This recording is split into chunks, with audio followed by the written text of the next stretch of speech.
Hey, Tom. A few updates with the injuries. Most notably, it looks like Austin has a chance of playing tomorrow. Did he go the 5-on-5 or what? What's the situation? Yeah, he's doing more, so he's taking some contact on, and then we'll see how he does tomorrow, how he's feeling after taking the contact on. So he's questionable, but he's upgraded right now. Next question comes from Steph Bondi, Daily News. Hey, Tom, just about, we saw Frank had a sprained knee. Can you give us any update on that and how bad it is? Yeah, same thing, little soreness today, but questionable for tomorrow, basically day to day. But he feels a little better today. Next question comes from Mike Vorkanoff, The Athletic. Hey, Tom. Two things. I saw that Quickley is now questionable for you guys tomorrow. Does that mean that you think he's more likely than not to play tomorrow? And then how did Ntilikina hurt his knee? I think it was in the first quarter.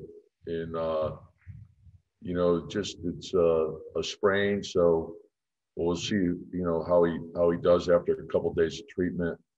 But he was able to play through it yesterday, so we'll see where he is tomorrow. Next question comes from Mark Berman, New York Post. Going into it last night, was the plan that you were going to probably go with 8 guys, and are you hoping that tomorrow you could lengthen the rotation, or do you still want to see if you could get away with the 8?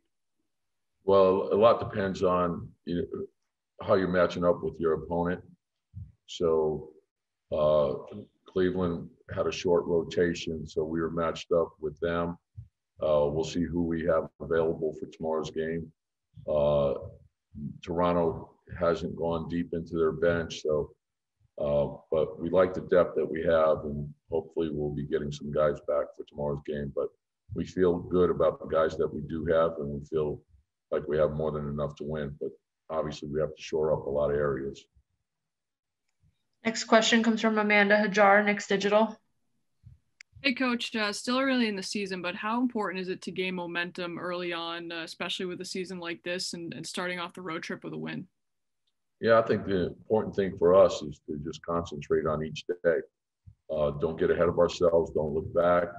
Just concentrate on exactly what's in front of us, put everything we have into each and every day, and hopefully we can continue to improve.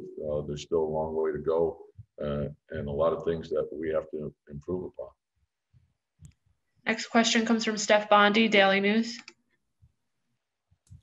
Hey, Tom, there were obviously some fans in the building in Cleveland, and I don't know what the plan is for Tampa, but it's Florida, so I assume there's going to be fans. Or how comfortable, uncomfortable are you with that whole aspect? Yeah, it's so different without fans, and you miss the fans being there. But obviously, safety has to come first, and you do feel safe, about as safe as you can feel because of all the testing that's going on. But there's always a concern. You see what the numbers are every day. And so I think we have to take every precaution to make sure we're doing all that we can. Next question comes from Michael Grange. Hey, Tom. Just want to ask you your early impressions of RJ Barrett. A lot of local, I don't know if there's interest in Tampa in RJ Barrett, but there's a lot of interest in Toronto on RJ Barrett. And just came out of the gate strong, but what's he been like since? He's been terrific. So he's playing an all-around game.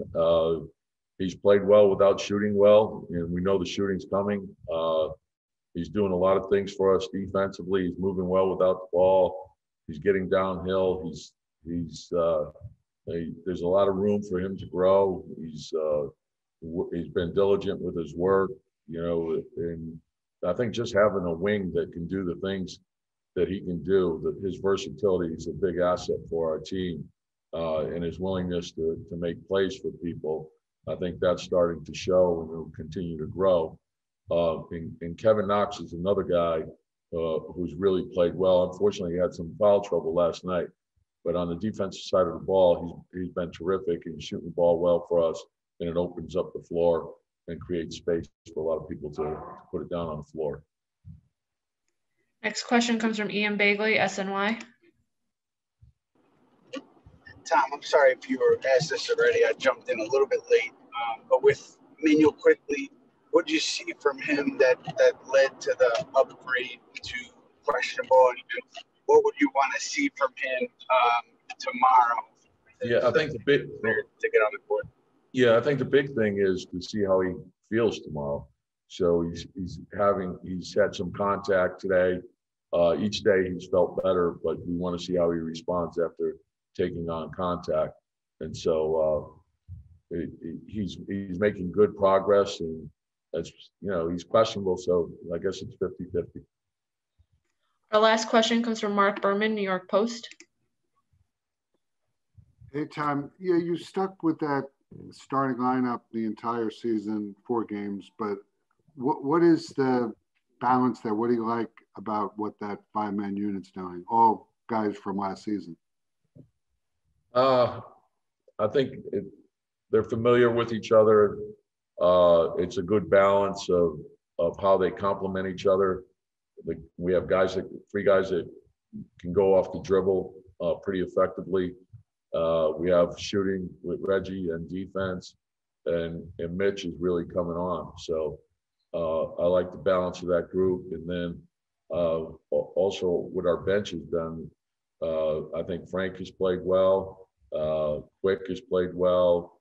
Obviously, Alec Burke, Kevin, Obi when he was available, and Nerlens. And there's not a big drop off, so I think that the depth is a valuable asset for us.